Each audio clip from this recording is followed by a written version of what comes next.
All right, welcome to episode 2 of Finding Rhythm.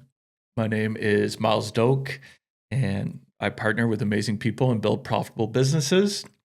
This episode, we are going to talk about 15 years of building businesses. Welcome. All right. So, Miles, please tell us about the original hockey lace belt. Yeah, okay. So in high school, it's towards the end of high school, I had no idea what I was doing post high school. All I did was play sports. That's all I cared about, but I wasn't good enough at any one sport to go any further than that.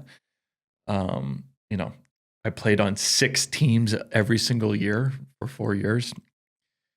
And, around in grade 12, it seemed like all my friends were, oh, I'm going to university or I'm going to college because I'm going to do X or I'm going to do Y. I'm like, I have no idea what I'm doing. But around that time, I was at my cousin's house, who I hung out with a ton back then. And I used to wear single hockey lace as my belt, right? I was a hockey player, wanted to show off that I was a hockey player. This is how I did it.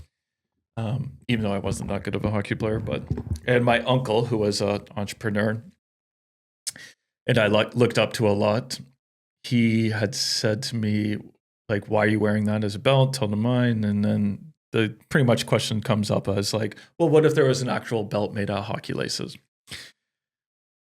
So ding, ding, ding, light goes off. We start trying to make samples. I go home. I get my mom to teach me how to sew on the sewing machine, start sewing hockey laces together, ripping apart old belts, creating new ones.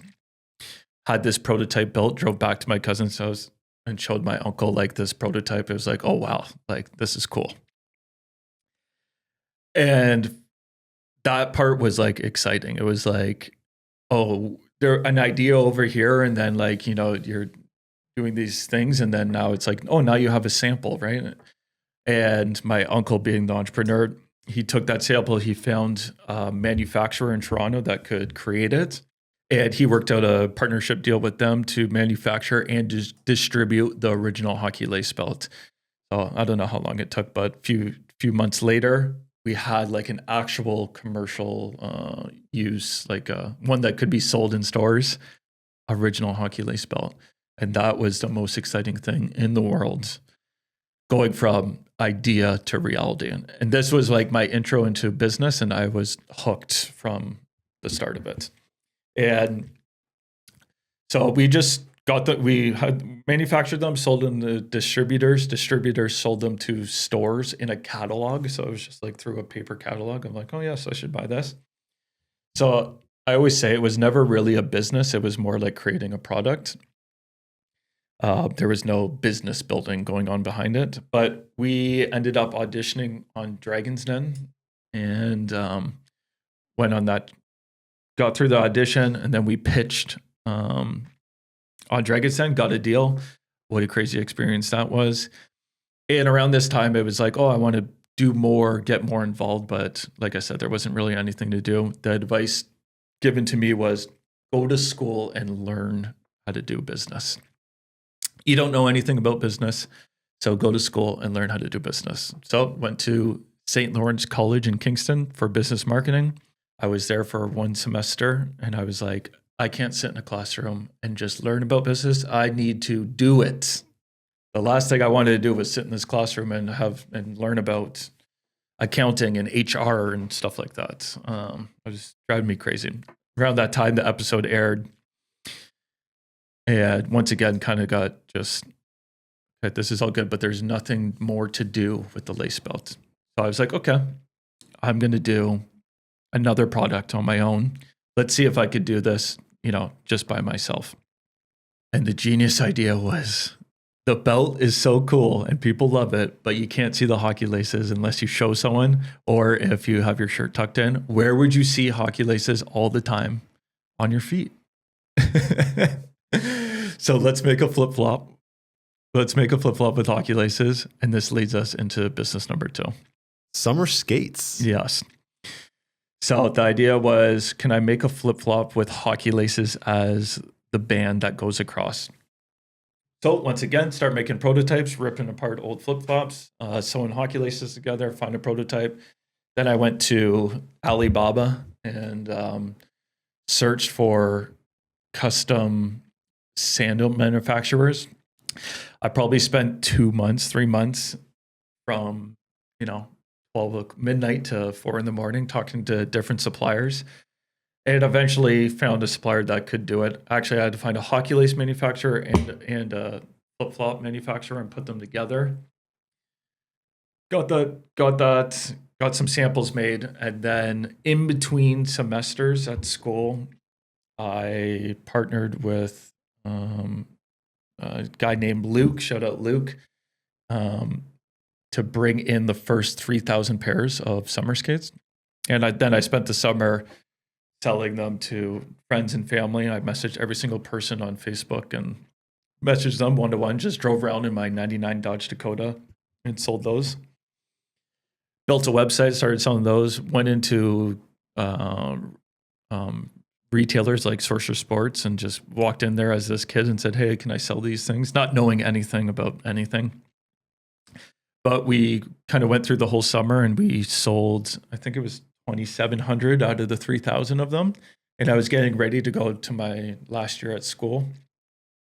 And I got an email or LinkedIn message or something from someone saying, "Hey, I got your product. We'd love to have a meeting about it." Go have this meeting, sit down with who would then become my business partner, Kevin Hennessy. And he pitches me like, "Hey, I love the product. I think there's lots of potential here, but you know, like it needs like a lot of things, needs some investment into it. Would you be open to a partnership or a deal?" And I was like, "Yeah, sure. Like, let's do this." Did a partnership with Kevin. Went to my last year at school. Was driving back and forth, and then we launched the official summer skates. I feel like summer skates 1.0, which is like the crappy version of it, but still made it happen. And then the official one, which was summer skates 2.0 with Kevin. Graduated from St. Lawrence College and then kind of walked into building summer skates full time. I'm sure eventually we'll do a full episode on summer skates because I built that day to day with Kevin for 7 years, and got that up to a pretty big scale where, you know, we were selling tens of thousands of units every single year. Did a partnership licensing deal with the NHLPA, sold it in Pro Hockey Life, you know, Sorcerer Sports across Canada, went into the US to a couple hundred team dealers down there, built up a big Shopify store, Instagram Wave, you know, 20,000 followers on that, which was a big deal back then. And lots of experiences there. But then kind of summer skates reached this point where I kind of fell into a sales and marketing role type thing. And at that time, I realized I really liked the 0 to 1 part of the beginning of business too, like from idea to reality too. And I had that itch that I needed to scratch, which then led to a third business, which is the Big Ball. Yes. So then the Big Ball was a putting training aid, oversized golf ball. Had an idea for that. You know, same type of thing. Found a manufacturer, got samples made, launched a Kickstarter, did 20,000 in pre-sales in 30 days, which is a whole other story.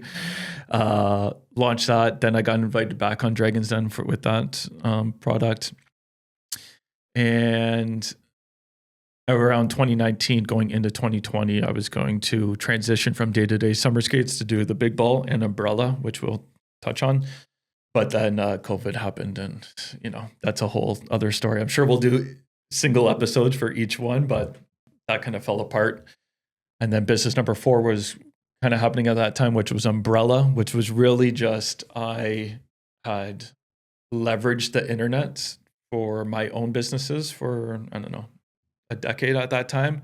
Could that I apply that at a local level for small businesses? That was the idea of it. So did some consulting work and some marketing work while I kind of figured out what the next steps were. This is through this 2020 to 2022 era, which once again, this 2020 to 2022, that should be the name of one episode because life-changing 24 months there.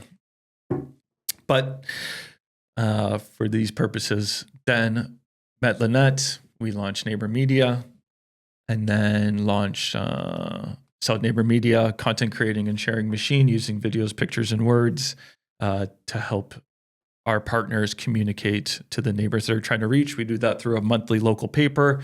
We do that through kind of digital advertisements, and then through the studio, which we're in now too. And then seasonal pool business also launched in 2022, which is opening and closing swimming pools. That's 15 years, right? Yeah. It's a great story. Like, you have a lot of experience going into there. And, any final thoughts? Yeah, as I kind of rip through all those, it's like, wow, I can't wait to do the detailed episodes on each one of those, because there's a lot to unpack and a lot of lessons learned in each one of those, which I don't really think about that much because I'm usually just thinking like moving forward. But I think when you kind of reflect backwards, it's like, wow, a lot happened. So it'll be fun to dive into those eventually. Awesome. So if you like what we're saying, please like and subscribe, and we'll hope to see you next time. Beauty.